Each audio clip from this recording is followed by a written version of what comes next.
Assalamualaikum warahmatullahi wabarakatuh. Selamat pagi anak-anakku semuanya. Gimana nih kabarnya? Semoga kita semua tetap sehat selalu ya. Baiklah, sebelum memulai pembelajaran hari ini, alangkah baiknya kita berdoa terlebih dahulu supaya apa yang kita pelajari hari ini bisa berkah dan bermanfaat untuk kita semuanya ya. Berdoa dimulai. Berdoa dapat diakhiri. Nah, untuk pembelajaran hari ini kita masuki subbab pembelajaran yang baru, yaitu tentang hukum Newton. Nah, hukum Newton ini terbagi menjadi 3. Namun untuk hari ini kita hanya akan mempelajari untuk yang hukum 1 dan hukum 2-nya terlebih dahulu. Baiklah, sebelum masuki materi yang lebih mendalam tentang hukum Newton, yuk kita kilas balik dulu di pertemuan sebelumnya. Kita di pertemuan sebelumnya sudah membahas tentang jarak. Jarak merupakan panjang lintasan yang ditempuh. Sedangkan kalau perpindahan adalah jumlah lintasan yang ditempuh dengan memperhitungkan posisi awal dan akhir benda. Kemudian kita belajar tentang gerak lurus. Gerak lurus yang kita pelajari kemarin ada 2 nih. Ada gerak lurus beraturan dan gerak lurus berubah beraturan atau GLBB. Nah, kemudian setelah itu kita juga mempelajari tentang perpaduan gaya. Perpaduan gaya terbagi menjadi 2 lagi, yaitu ada gaya segaris dan searah, dan juga ada gaya segaris dan berlawanan arah. Nah, perlu diingat-ingat untuk rumus GLBB, jadi silahkan ini juga dihafalkan karena rumus GLBB nantinya juga akan berguna untuk di bab-bab materi selanjutnya. Kedepannya kita akan sering menggunakan rumus GLBB ini. Jadi kilas balik ini sambil mengingat-ingat rumus yang telah kita pelajari sebelumnya yang akan kita gunakan di rumus hari ini dan juga pertemuan-pertemuan kedepannya. Di rumus GLBB kita kemarin sudah belajar untuk mencari VT. VT ini adalah kecepatan akhir. Kemudian ada V0. V0 adalah kecepatan awal dengan satuan meter per sekon. Nah, ditambah A kali T. Bukan AT, tapi A kali T.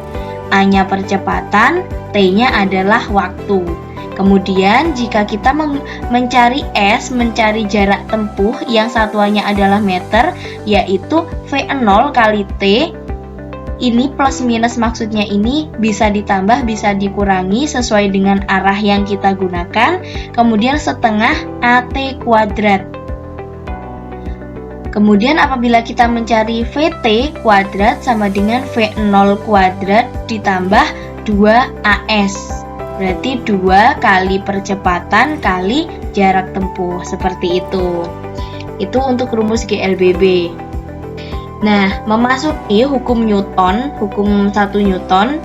Hukum 1 Newton ini berbunyi, jika resultan gaya pada suatu benda sama dengan 0, maka yang diam akan tetap diam dan yang bergerak akan tetap bergerak dengan kecepatan yang konstan, seperti itu. Nah, sifat benda untuk mempertahankan keadaannya yang diam tetap diam, kemudian yang bergerak lurus beraturan tetap bergerak lurus beraturan, ini disebut dengan inersia atau juga disebut dengan kelembaman. Nah, sifat kelembaman atau inersia ini merupakan sifat yang mempertahankan keadaannya, yaitu keadaannya tetap diam atau tetap bergerak beraturan. Nah, setiap benda ini akan memiliki kecepatan yang konstan kecuali ada gaya yang resultannya tidak 0 bekerja pada benda tersebut. Yang artinya apa? Jika resultan gaya 0, maka pusat massa dari suatu benda tetap diam atau bergerak dengan kecepatan konstan atau tidak mengalami sebuah percepatan. Maka dari itu, rumus yang digunakan di hukum 1 Newton ini adalah sigma F sama dengan 0. Nah, kemudian Hukum 2 Newton ini berbunyi percepatan yang ditimbulkan oleh gaya yang bekerja pada benda berbanding lurus dengan besar gayanya dan berbanding terbalik dengan massa benda.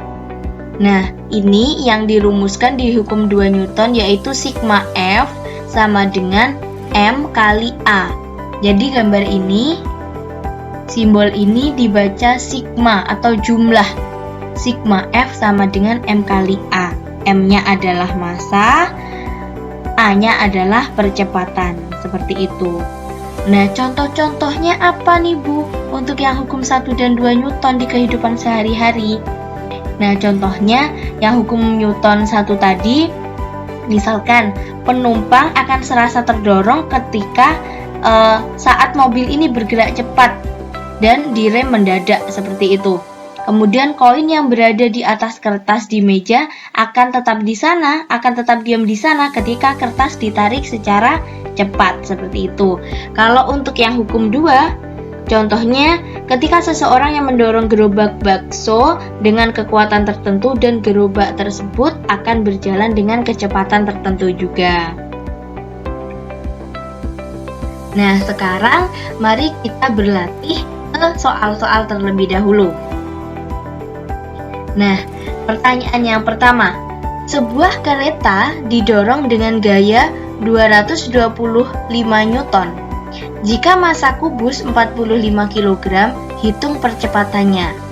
Maka, mulai sekarang dibiasakan menulisnya seperti ini. Diketahui apa, ditanya apa, kemudian baru dijawab. Nah, sekarang yang diketahui tadi apa? Yang diketahui adalah F.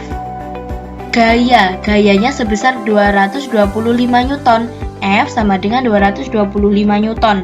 Kemudian massa kubus 45 kg. Massa dilambangkan dengan M, satuannya kilogram. Kemudian hitung percepatannya. Percepatan berarti A. Nah, gimana cara menghitung A? Yaitu menggunakan rumus di hukum 2 Newton, yaitu sigma F sama dengan M kali A. Yang mana kita sekarang mau mencari A-nya nih. Nah, berarti tinggal kita balik atau bisa kita masukkan dulu angkanya.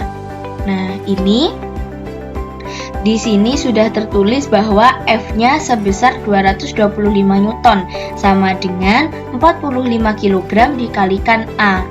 Nah, karena kita mencari A, maka A-nya dipindah ruaskan ke kiri dan F-nya dipindah ruaskan ke kanan. Berarti menjadi bagaimana? A-nya ditarik ke sini, berarti 225 Newton baru dibagi 45 kg. Hasilnya adalah 5 meter per sekon kuadrat. Seperti itu. Kemudian, di pertanyaan nomor 2, sebuah benda bermassa 20 kg bergerak dengan percepatan 10 meter per sekon kuadrat. Berapakah resultan gaya yang bekerja pada benda? Nah, maka yang diketahui apa aja? Massa 20 kg. Berarti M sama dengan 20 kg. Kemudian percepatannya ternyata sudah diketahui sebesar 10 meter per sekon kuadrat. Berarti A sama dengan 10 meter per sekon kuadrat. Yang ditanya apa? Berapakah resultan gaya? Berarti adalah F. Maka langsung saja dimasukkan di rumus hukum Newton 2 tadi bahwa sigma F sama dengan M kali A. Titik di sini ini melambangkan perkalian ya. Jadi dibiasakan kalau melihat rumus misalnya sigma F sama dengan MA, berarti maksudnya M kali A. Nah, sekarang dimasukkan M-nya berapa, A-nya berapa, yaitu 20 kg dikalikan 10 meter per sekon kuadrat. Maka dihasilkan sigma F sama dengan 200 Newton, seperti itu. Nah, selanjutnya yaitu pertanyaan ketiga. Pada sebuah benda bekerja beberapa gaya seperti pada gambar di bawah ini. Jika massa benda adalah 15 kg, berapakah percepatan yang dialami benda? Nah, gambarnya seperti ini. 15 kg ini adalah bendanya. Kemudian ada beberapa gaya yang bekerja di sini. Yang pertama, ada 5N yang arahnya ke sini, ke kiri. Kemudian ada 55N yang arahnya adalah ke kiri juga. Kemudian yang satunya adalah 210N yang berlawanan arah dengan F1 dan F2-nya. Maka ditulis terlebih dahulu. Yang diketahui tadi apa? Ada massa, ada F-nya. F sigma F-nya berarti langsung dihitung. 210 karena dia arahnya ke kanan berarti tandanya plus. Kemudian yang 5 dan 55 ini tandanya minus karena dia berlawanan arah dengan yang 210. Maka ditulis di sini 210 dikurangi 5 dikurangi 55. Hasilnya adalah 210 dikurangi 60. Nah, yaitu sigma F-nya sebesar 150N. Kemudian tinggal dimasukkan ke dalam rumus yang kita mencari percepatannya. Yang mana sigma F sama dengan M kali A. 150N sama dengan 15 kg dikalikan A. A-nya berarti berapa? A-nya adalah 150 dibagi 15, yaitu sebesar 10 meter per sekon kuadrat. Itu adalah percepatan benda tersebut.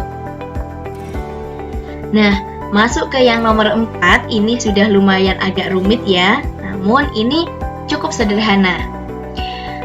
Yang pertama, sebuah benda bermassa X ditarik dengan gaya sebesar 200 Newton dan menghasilkan percepatan 2 meter per sekon kuadrat. Berapakah percepatan yang dihasilkan jika A. Massa benda sepertiga X, kemudian yang B. Massa benda 4X. Nah, sekarang lebih enaknya dibuat tabel seperti ini. Nah, kita tulis kondisi yang pertama gimana, kondisi yang kedua gimana, dan kondisi yang ketiga bagaimana. Yang pertama kita masukkan yang di kondisi pertama. Kondisi pertama tadi masanya diketahui sebesar X, berarti M1 sama dengan X. Kemudian gayanya sebesar 200N, ini adalah F1-nya 200N. Dan menghasilkan percepatan sebesar 2 meter per sekon kuadrat, ini adalah A1. Nah, yang ditanyakan yang pertama di kondisi 2 ini, ketika massa bendanya sepertiga X, ini bagaimana percepatannya? Berarti di sini antara kondisi 1, 2, 3 yang sama adalah gayanya. Gayanya tetap 200N, yang berbeda adalah massanya. Nah, sekarang kita masuk di kondisi yang kedua. Massanya berarti diganti sepertiga X, bukan lagi X ya. Nah, kalau sudah seperti ini, maka dibuat perbandingan seperti ini. F1 per F2 sama dengan M1A1 dibagi M2A2. Maka tinggal dimasukkan F-nya sama-sama 200N, 200N. Kemudian M1 dimasukkan, di sini adalah X. A1-nya sebesar 2, M2-nya tadi sepertiga X, dan A2-nya yang kita cari.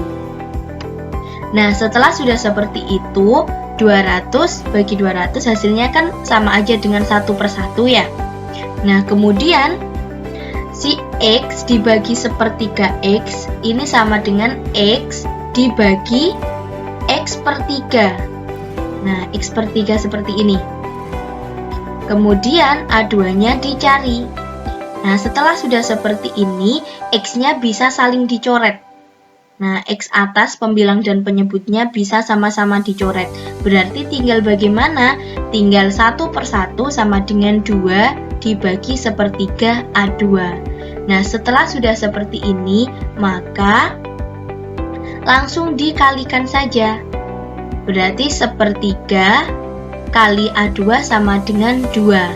Berarti A2-nya adalah 6. Nah, seperti itu ya. Maksudnya 6 ini adalah 2 dibagi sepertiga. Nah, 2 dibagi sepertiga ini adalah hasilnya 6. 6 meter per sekon kuadrat. Nah, kemudian bagaimana Bu dengan kondisi 3-nya? Ya, tinggal diganti aja, diganti M-nya dengan menggunakan 4X seperti ini. Untuk F-nya kan masih tetap 200N, maka langsung juga dimasukkan ke dalam rumus yang seperti perbandingan tadi. Nah, dihasilkan M3-nya 4X dikali A3. Nah, setelah itu X-nya sama-sama dicoret, X yang ada di atas dan di bawah, berarti tinggal 1/1 sama dengan 2/4 A3. Nah, ini tinggal dikalikan silang seperti ini, dihasilkan 4A3 sama dengan 2. Nah, berarti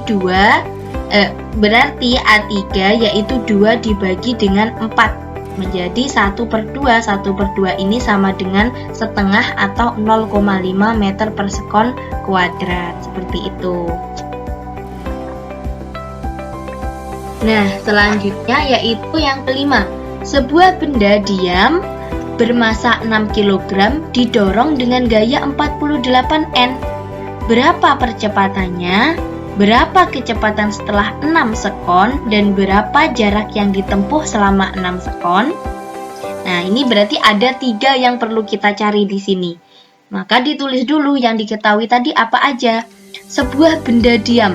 Benda diam berarti V0-nya, kecepatan 0-nya sebesar 0 meter per sekon.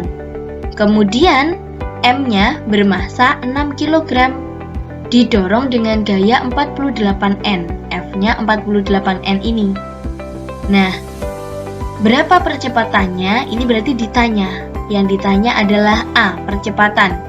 Berapa kecepatannya setelah 6S?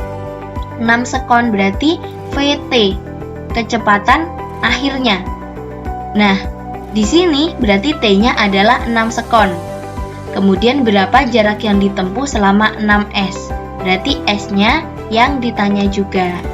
S yang di sini berbeda dengan S yang di sini ya, karena S yang di sini menunjukkan 6 sekon, 6 detik, sedangkan S yang di sini adalah S jarak, berapa jaraknya.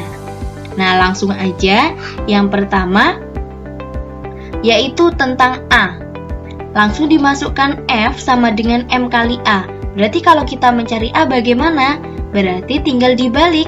A sama dengan F dibagi dengan M.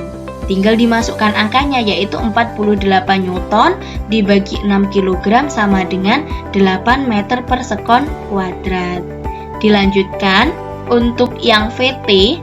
Nah, VT ini menggunakan rumus yang ada di GLBB tadi, yaitu VT sama dengan V0 plus AT, A kali T. Maka V0-nya adalah 0 ditambah 8, A-nya yang kita hasilkan dari sini 8 tadi dimasukkan ke sini, 8 dikalikan 6 sekon yang ada di sini. Maka tinggal 8 kali 6 yaitu 48 meter per sekon. Maka kecepatan akhir dari benda tersebut adalah 48 meter per sekon. Nah, kemudian bagaimana dengan jaraknya? Berapa jarak yang ditempuh selama 6 sekon ini? Maka dimasukkan ke dalam rumus mencari jarak, yaitu S sama dengan V0 kali T ditambah setengah AT kuadrat. Ingat, T-nya dikuadratkan. Maka tinggal dimasukkan V0-nya 0, T-nya tadi adalah 6 sekon, ditambah setengah kali A-nya 8, T-nya 6 dikuadratkan, T kuadrat. Maka tinggal 4 kali 36, seperti itu. Berarti hasilnya adalah 144.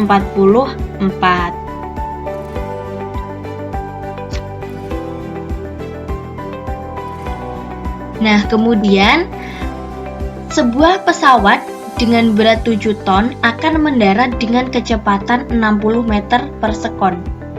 Pesawat berhenti tepat setelah 15 detik atau 15 sekon. Berapakah gaya pengereman pesawat dan seberapa jauh pesawat akan berhenti setelah mendarat? Nah, berarti ini ada 2 pertanyaan. Yang ditanyakan adalah gayanya dan juga S-nya. Seberapa jauh pesawat akan berhenti setelah mendarat. Diketahui dulu M sama dengan 7 ton. 7 ton langsung dikalikan, langsung dikonversi menjadi kilogram, menjadi 7.000 kilogram. Kemudian V0-nya 60 meter per sekon. Yang ini tadi yang akan mendarat dengan kecepatan 60 meter per sekon. Nah, ini adalah V0-nya. Kemudian T-nya adalah 15 detik. Nah, caranya bagaimana?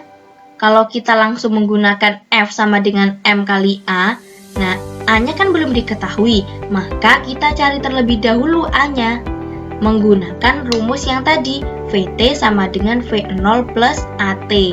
VT-nya dimasukkan 0, karena dia akan berhenti mendarat. Berarti kan VT-nya harapannya adalah 0, karena langsung diam. Sedangkan V0-nya ketika dia masih mendarat tadi kecepatannya 60 meter per sekon. Ditambahkan A dikalikan 15. 15 ini adalah T-nya. Maka 60 dapat kita pindah ruaskan ke kiri. Berarti bisa dituliskan minus 60 sama dengan 15A.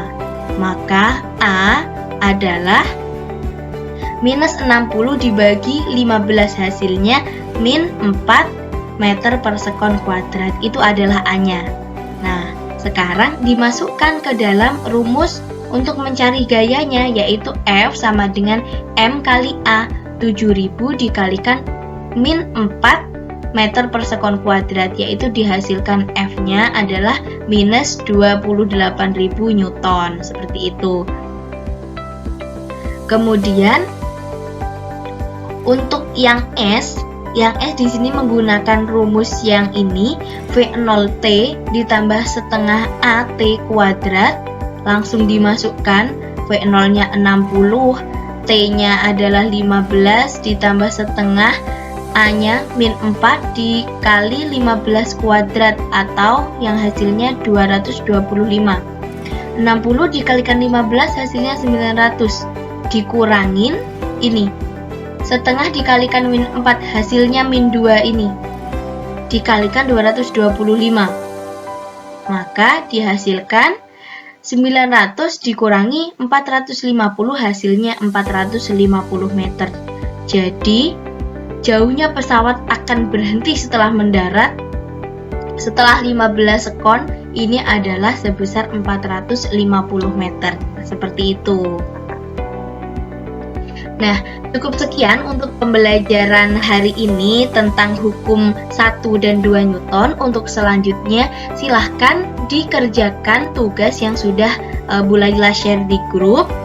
Nah, untuk petunjuk tugasnya seperti ini, silahkan diklik link tugas yang telah tersedia, kemudian kerjakan di buku catatan IPA.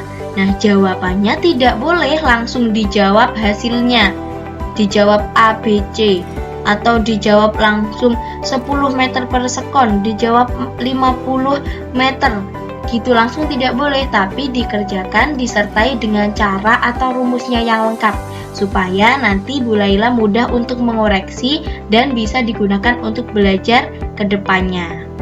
Nah, tugasnya nanti silahkan dikumpulkan paling lambat hari Senin tanggal 2 Agustus jam 1 siang. Dan dikirimkan berupa foto ke Bu Laila, oke? Nah, cukup sekian untuk pembelajaran hari ini. Apabila ada yang masih dibingungkan tentang konsep dari hukum 1 dan 2 Newton ini, silahkan langsung ditanyakan ke Bu Laila. Insya Allah langsung Bu Laila jawab dan Bu Laila koreksi juga. Baiklah, cukup sekian. Semoga apa yang kita pelajari hari ini bisa membawa manfaat yang baik untuk kita semuanya. Sampai jumpa di pertemuan selanjutnya, yaitu dengan subbab hukum Newton, tapi hukum Newton yang ketiga. Silakan dipelajari terlebih dahulu, kemudian apabila ada yang dibingungkan langsung ditanyakan. Akhir kata, wassalamualaikum warahmatullahi wabarakatuh.